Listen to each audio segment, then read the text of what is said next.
3 kali mangkir dari pemeriksaan Ketua Umum PSSI Lanyala Mataliti akhirnya kabur ke luar negeri. Kejaksaan pun meminta bantuan Interpol untuk menangkap tersangka kasus dana hibah Jawa Timur tersebut.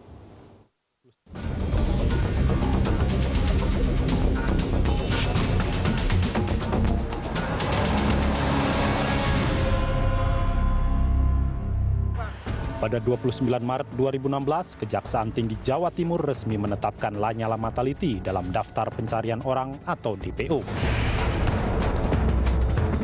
Penetapan itu dikeluarkan setelah Korps Adiaksa tidak berhasil menemukan keberadaan Lanyala yang 3 kali mangkir dari panggilan pemeriksaan. Pihak Kejati sejak awal pekan ini sudah menerjunkan tim untuk mencari keberadaan Lanyala Mataliti di kediamannya dan juga di kantornya yang berada di Surabaya dan Jakarta. Namun tersangka tidak ditemukan keberadaannya. Pihak Kejati Jatim mendapat informasi Lanyala ada di Malaysia sejak 17 Maret lalu dengan menggunakan penerbangan Garuda. Dan hari ini juga kita telah mengirimkan surat bantuan pencarian daripada tersangka, baik itu pada Kejaksaan Agung di bidang intelijen atau di tindak pidana khusus, dan juga sudah meminta bantuan kepada pihak kepolisian dalam hal ini Polda Jatim, dan juga kita sudah menyerahkan juga ke Komisi Pemberantasan Korupsi untuk membantu kita, membackup kita dalam pencarian daripada tersangka. Kemudian juga kita berkoordinasi dengan pihak Interpol karena ada informasi bahwa tersangka telah berada di luar negeri. Pihak keluarga mengaku tidak tahu keberadaan Lanyala Mataliti. Sejak Senin lalu, rumah Lanyala di Jalan Wisma Permai Barat, Surabaya dijaga puluhan orang dari Ormas Kepemudaan. Penjagaan dilakukan setelah beredar informasi bahwa Kejaksaan Tinggi melakukan penjemputan paksa karena Lanyala 3 kali mangkir dari pemeriksaan. Kuasa hukum Lanyala, Ahmad Riyad, meminta Kejaksaan Tinggi menunda pemeriksaan hingga proses sidang pra-peradilan selesai. Kalau memang putusannya nanti menolak, ya otomatis berjalan pemeriksaannya Pak Lanyala. Apalagi di dalam surat panggilannya itu tidak memenuhi kepatutan yang diatur dalam pasal 227 sama 228 KUHP. Ya, bahwa panggilan itu harus 3 hari sebelumnya. 3 hari sebelum hari H sudah harus diterima atau sudah harus disampaikan. Tapi kenyataannya kan tanggal 21 dipanggil tidak hadir, yang panggilan pertama, hari itu juga dibikinkan panggilan. Atas kaburnya Lanyala ke Malaysia ini, Ditjen Kemenkumham membantah telah kecolongan. Kabag Humas dan Umum Ditjen Imigrasi Heru Santoso mengatakan tersangka kasus dana hibah Kadin Jawa Timur tersebut telah terbang ke luar negeri dengan menggunakan pesawat Garuda GA818 tujuan Kuala Lumpur pada Kamis 17 Maret 2016. Dan baru sehari setelahnya, Jumat 18 Maret, Kejaksaan Agung mengeluarkan surat pencekalan atas Lanyala selama 6 bulan ke depan. Jadi waktu dia berangkat ke Malaysia itu pada tanggal 17 Maret 2016 dengan GA818. Dia berangkat ke luar negeri dan pada saat itu belum ada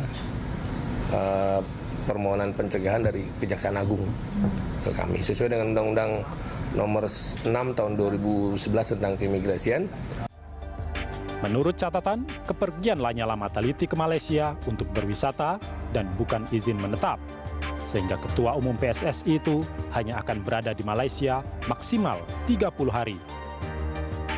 Secara terpisah, Duta Besar Indonesia untuk Malaysia, Herman Prayitno, menyebut Lanyala Mataliti sudah tidak berada di Malaysia. Menurut Herman, pihaknya sudah berkoordinasi dengan imigrasi Malaysia untuk meminta dilakukan pengecekan. Lanyala sebelumnya terpantau ada di Malaysia, namun sudah meninggalkan negara tersebut pada tanggal 29 Maret 2016 jam 4 pagi menuju Singapura. Keberadaan Lanyala di Singapura sudah diinformasikan pihak Kedubes ke pihak terkait, yakni Kementerian Hukum dan HAM. Dirjen Imigrasi Kementerian Hukum dan HAM Roni F. Sompi sebelumnya mengatakan pencegahan Lanyala diberlakukan pada tanggal 18 Maret 2016, yaitu sejak diterimanya surat permintaan pencegahan dari Kejaksaan Agung.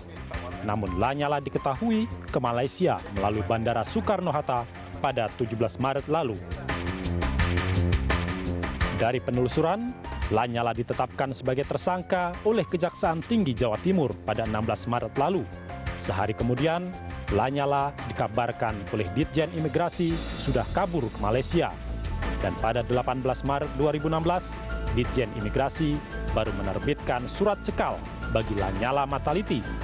Namun, 29 Maret 2016, Dubes Indonesia di Malaysia menyebutkan Lanyala sudah menuju Singapura. Kejaksaan Tinggi Jawa Timur memang sudah menetapkan Lanyala Mataliti sebagai tersangka kasus dana hibah Kadin Jawa Timur tahun anggaran 2016. Kejaksaan menduga ada penyalahgunaan dana hibah untuk pembelian AIPO Bank Jatim. Tanggal 16 Maret 2016, Kepala Kejaksaan Tinggi Jawa Timur menetapkan tersangka untuk perkara Kadin dengan inisial LN.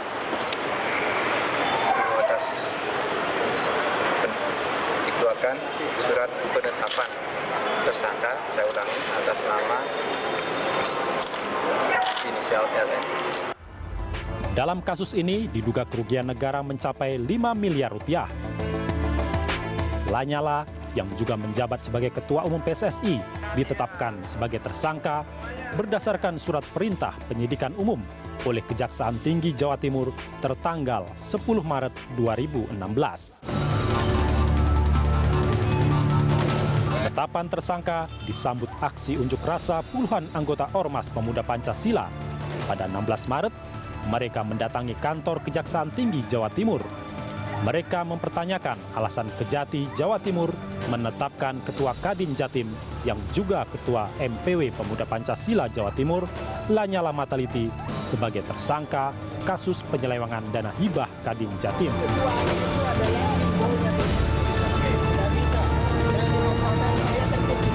Aksi ini diwarnai ketegangan dan adu mulut antara massa Ormas Pemuda Pancasila dengan polisi yang berjaga.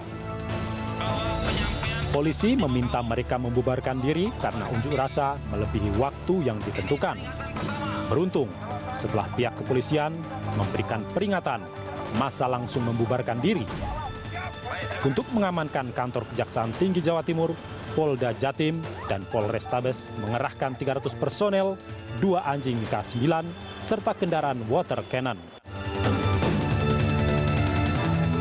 Terkait penetapan dirinya sebagai tersangka, Lanyala Mataliti akan mengajukan pra-peradilan. Lanyala menegaskan, ia tidak tahu kalau dana hibah untuk membeli AIPO Bank Jatim dipakai atas nama dirinya. Setelah mengetahui dana hibah tersebut disalahgunakan, Lanyala langsung membuat surat pengakuan hutang. Ia yakin dirinya tidak bersalah dalam kasus dana hibah Kadin Jawa Timur tahun 2012 tersebut. Lanyala menegaskan pihaknya akan segera mengajukan pra-peradilan secepatnya. Justru saya itu tidak tahu menahu kalau dana AIPO itu dipakai. Apa dana hibah itu dipakai untuk IPO. Begitu saya pulang, begitu tahu saya langsung bikin surat pengakuan hutang. Loh kalau memang niat saya nakal, ngapain saya bikin surat pengakuan hutang? Iya dong. Mungkin itu juga dijadikan alat bukti sama kejaksaan. Saya masih punya kesempatan kok sebagai warga negara Indonesia, saya masih punya hak untuk pra-peradilan. Kemudian saya masih punya hak untuk menjelaskan di pengadilan kalau misalkan pra-peradilan saya kalah. Pihak Lanyala memastikan melayangkan berkas pra-peradilan Jumat 18 Maret 2016.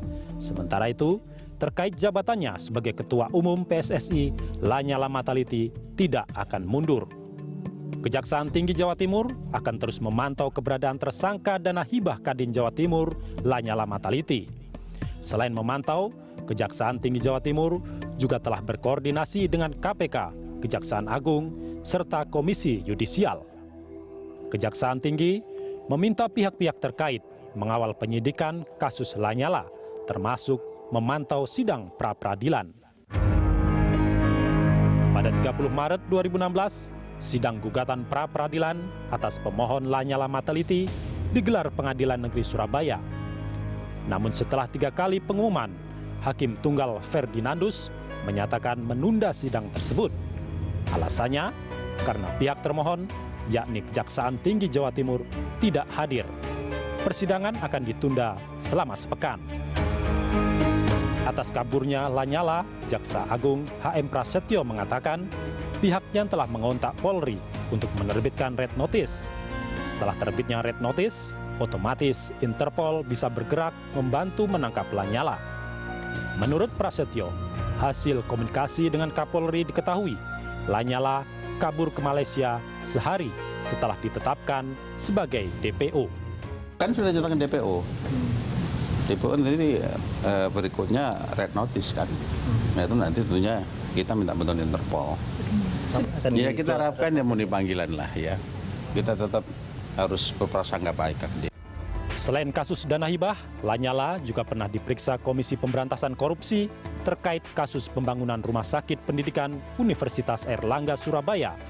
Untuk kasus ini, KPK pada 30 Maret kemarin telah menetapkan mantan Rektor Universitas Airlangga periode 2006-2015, Fasikul Lisan, sebagai tersangka.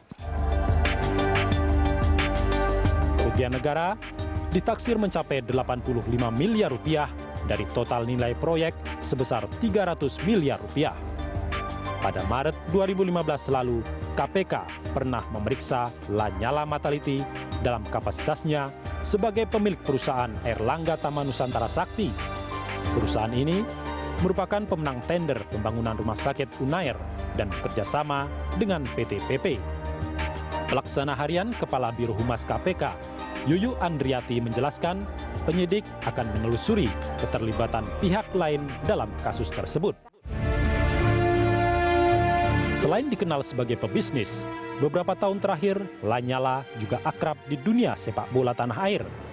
Alumnus Teknik Sipil Universitas Brawijaya ini mulai mencuat di pentas sepak bola nasional pada tahun 2012 saat mendirikan Komite Penyelamat Sepak Bola Indonesia atau KSPI.